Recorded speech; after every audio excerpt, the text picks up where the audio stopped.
Hello दोस्तों, आज हम देखेंगे यूपी डीएलएड फोर्थ सेमेस्टर के सामाजिक विज्ञान विषय के अंतर्गत वस्तुनिष्ठ प्रश्नों को जो 2025 में आया हुआ है।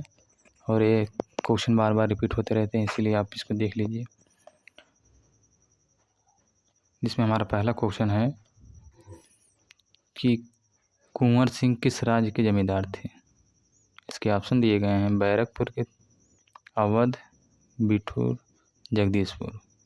बताइए इसका आंसर क्या हो जाएगा।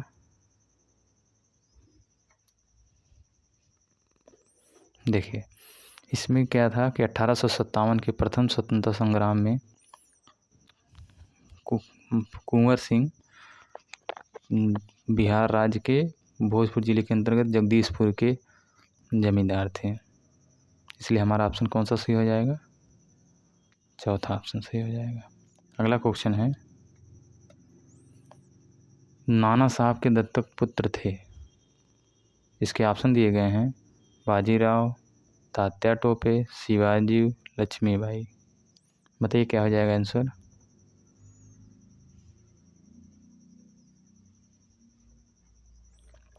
देखिए, इसमें ऑप्शन नंबर पहला सही हो जाएगा। इनका नाम था पेशवा बाजीराव द्वितीय। बाजीराव को अन्य नाम से पुकारते हैं पेशवा बाजीराव द्वितीय। नाना साहब का वास्तविक नाम धोंदू पंत था और यह है कानपुर से 1857 की क्रांति का विद्रोह शुरू किया था। अब हमारा अगला क्वेश्चन देखिएगा, सत्यशोधक समाज की स्थापना किसने की थी। ऑप्शन दिया गया है राजा राम मोहन राय, एनी बेसेंट, दादा भाई नौरोजी, ज्योतिबा फूले। ऑप्शन चौथा कट गया है, देखिएगा आंसर, बताइए इसका क्या हो जाएगा।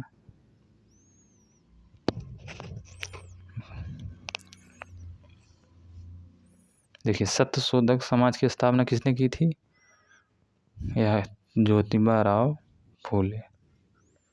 कहीं के ऊपर ज्योतिबा फूले भी देखने को मिलता है। इन्होंने कब की थी, 1873 में महाराष्ट्र में सत्यशोधक समाज की स्थापना की थी। ये हमारा क्या हो जाएगा, ऑप्शन नंबर चौथा। इसमें इसका मुख्य उद्देश्य था कि शूद्रों, अस्पृश्यों और महिलाओं को शिक्षा के माध्यम से सामाजिक रूप से सतर्क बनाना और उन्हें शोषित होने से बचाना था। अगला क्वेश्चन है, योजना आयोग नीति आयोग कब बना। देखिएगा, बताइएगा इसमें। ऑप्शन दिया गया है सन 2014, सन 2015, सन 2016, सन 2017। बताइए कि क्या आंसर हो जाएगा इसका। देखिए, इसका आंसर हो जाएगा 2015। यह 1 जनवरी 2015 को योजना आयोग, जो कि 65 वर्ष पुराना था, उसका नाम बदल करके नीति आयोग कर दिया गया। प्रधानमंत्री कौन थे इसको करने वाले, प्रधानमंत्री नरेंद्र मोदी। इसका फुल फॉर्म नीति आयोग क्या क्या हो जाएगा, national institution for transforming India. ठीक, अगला क्वेश्चन देख लीजिएगा। 2011 की जनगणना के अनुसार उत्तर प्रदेश का सर्वाधिक साक्षरता वाला जिला कौन सा है। ऑप्शन दिए गए हैं कानपुर, प्रयागराज, गौतम बुद्ध नगर, वाराणसी। बताइए इसका क्या हो जाएगा आंसर।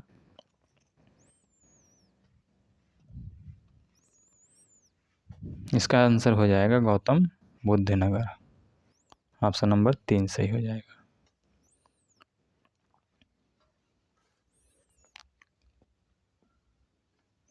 इसमें सर्वाधिक साक्षरता लगभग 80% है। उत्तर प्रदेश के राज्यों में सर्वाधिक साक्षरता 80% है इसकी। और हम अगला क्वेश्चन देखते हैं इसके आगे। छठा है, चरकुला प्रमुख लोक नृत्य है, यह कहाँ पर का प्रभु नृत्य है। ऑप्शन नंबर है पहला हमारा बुंदेलखंड, पूर्वांचल, अवध, ब्रजभूमि। बताइएगा इसका आंसर क्या हो जाएगा। चरकुला प्रमुख लोक नृत्य कहाँ का है, बताइए कहाँ का हो जाएगा। देखिए, जो चरकुला लोक नृत्य है आप ब्रजभूमि विशेष रूप से मथुरा और आगरा के आसपास के इलाकों में देखने को पाते हैं।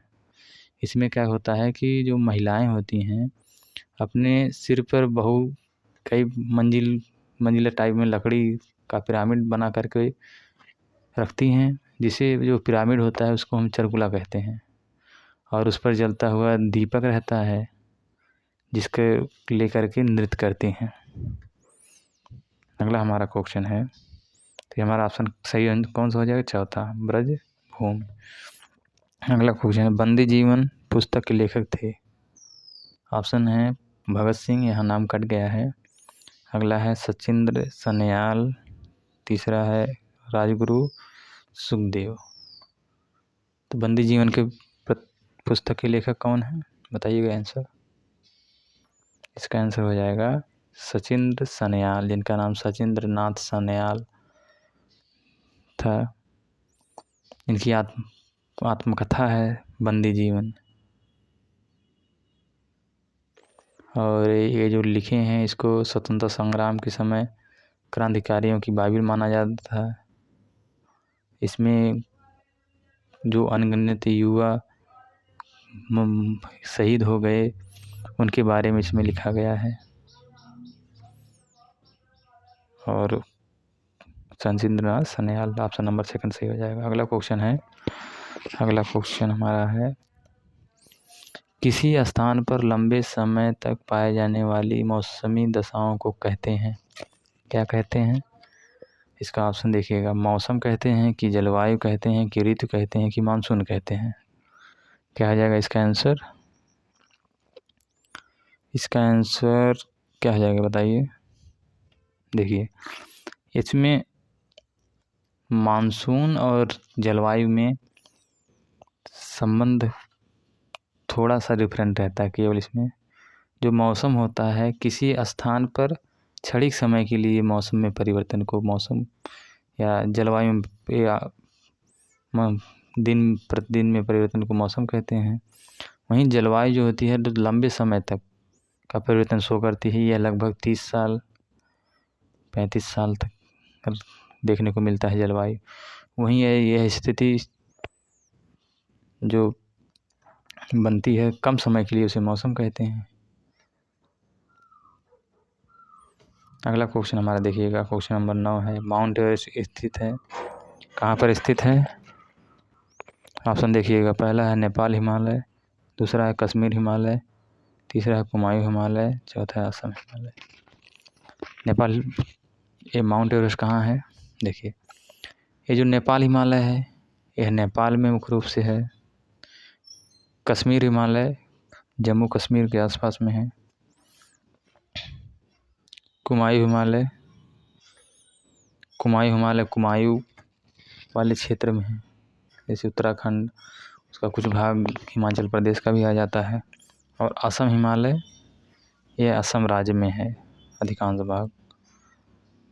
और अरुणाचल प्रदेश में इसका भी भाग आता है, यानी कि पूर्वोत्तर हिमालय के अंतर्गत आता है। तो हमारा आंसर क्या हो जाएगा सही? माउंट एवरेस्ट कहाँ है? तो आप लोग देखते होंगे नेपाल में है, जिसका अन्य नाम सागरमाथा भी कहते हैं, इसलिए इसको हम नेपाल हिमालय में स्थित कहेंगे। अगला क्वेश्चन है, उत्तर प्रदेश का मैनचेस्टर कहा जाता है, किसे कहा जाता है? ऑप्शन देखिए, बताइए। आगरा है पहला, मेरठ है, लखनऊ है, कानपुर है, बताइएगा।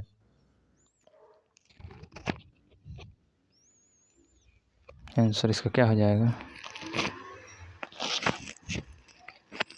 देखिए, इसका आंसर क्या हो जाएगा। देखिए, ये मैनचेस्टर नाम किस लिए पड़ा है? यह मैनचेस्टर जो शहर है इंग्लैंड का प्रसिद्ध सूती शहर है, ये दुनिया भर में प्रसिद्ध है। तो उसी प्रकार से उत्तर प्रदेश में कौन सा शहर सूती वस्त्र के लिए प्रसिद्ध है? ऐसे भारत में कौन सा शहर सूती वस्त्र के लिए प्रसिद्ध है?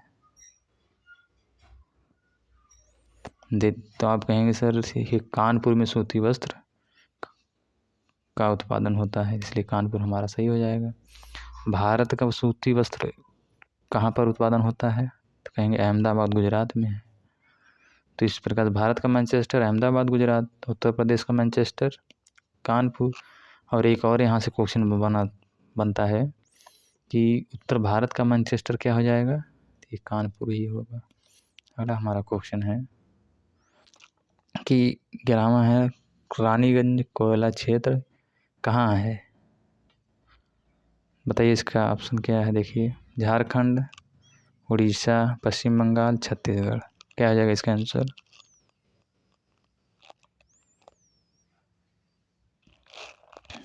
देखिए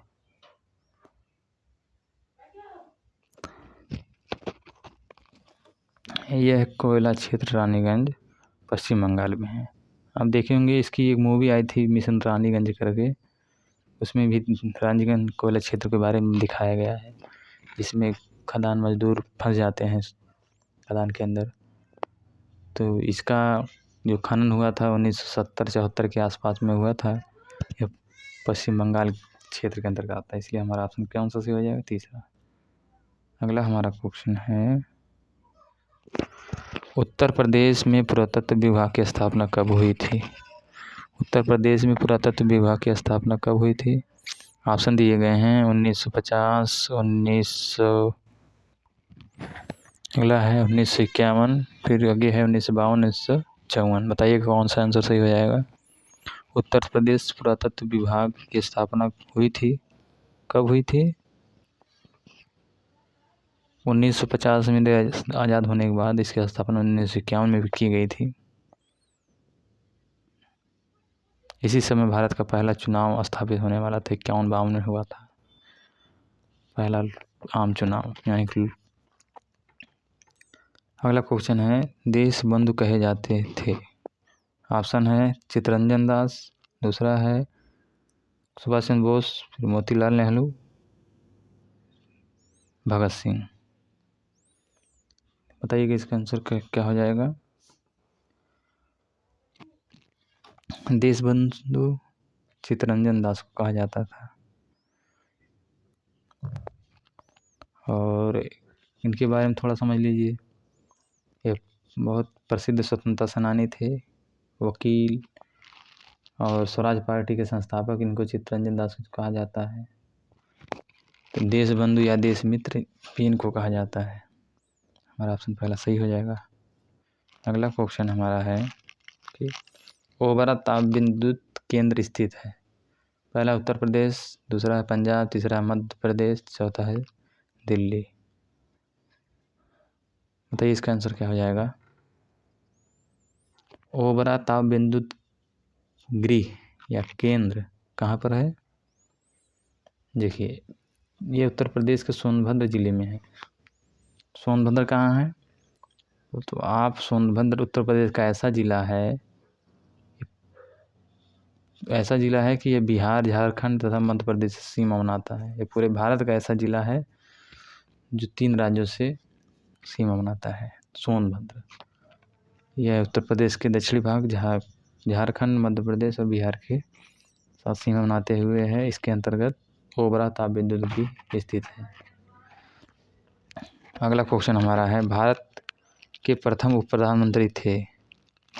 प्रथम उप प्रधानमंत्री कौन थे। पहला ऑप्शन है BR अम्बेडकर, दूसरा है सरदार वल्लभ भाई पटेल, तीसरा है गोविंद वल्लभ पंत, चौथा है C राजगोपालाचारी। बताइएगा क्या आंसर हो जाएगा। इसका आंसर सेकंड सरदार वल्लभ भाई पटेल थे। इनको भारत का पहला उप प्रधानमंत्री बनाया गया था। धन्यवाद। हम अगली वीडियो में दें UPDLED 4th सेमेस्टर समाज विज्ञान के अन्य प्रीवियस ईयर क्वेश्चन को लाएंगे।